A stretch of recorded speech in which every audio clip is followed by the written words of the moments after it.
મિત્રો, હું છું ઈશુદાન ગઢવી અને આજે હું મોટા કાલાવડમાં આવ્યો છું અને મોટા કાલાવડમાં નાનભાઈ ને અમે મળ્યા છીએ અને નાન બાપા 44 વર્ષ ભાજપના આગેવાન રહ્યા છે. ભાજપના આગેવાન રહ્યા છે. ભાજપને આ ગામમાંથી લીડો ઘટાવડાવી છે. હવે નાનભાઈ હામેનું પકડી લીધું.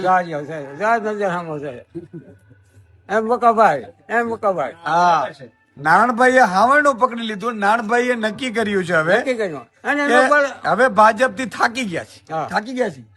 ભાજપ થી થાકી ગયા. એ મારે કેવાનું કઈ છે નહીં હવે. એ હવે આપણે કેમાં થઈ હવે ઈ જ કહેવાનું. હવે અને સવારથી નાણ બાપા અહીંયા બે નાણ બાપાની બેઠક છે. નાણ બાપાની આ બેઠક છે અને અહીંયા ઈ બેઠા બેઠા નાણ બાપા હાવણું લઈ અને ગામમાં આવનારા બધાને એમ કે ભાઈ હવે હાવણું. હવે ગંદકી સાફ કરવાની જે રાજનીતિમાં હવાયણાથી અને અમે એની વાત કર્યા રાખી તો બહુ ખૂટે એમ નથી. આપડી કરવાની આ ખોટી રહી નથી ખૂટે. લોકોને તમે આ બધું કેતા હો મુકાભાઈ અને લોકોને તમે બધાને કેતા હો અહીંયા આવે એટલે કે ભાઈ પકડો હવાનું ચાલુ જ છે. ચાલુ જ છે. ઘણા ટાઈમથી છે.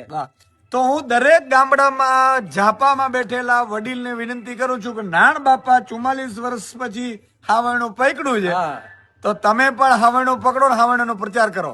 જય જવાન જય કિસાન. જય કિસાન.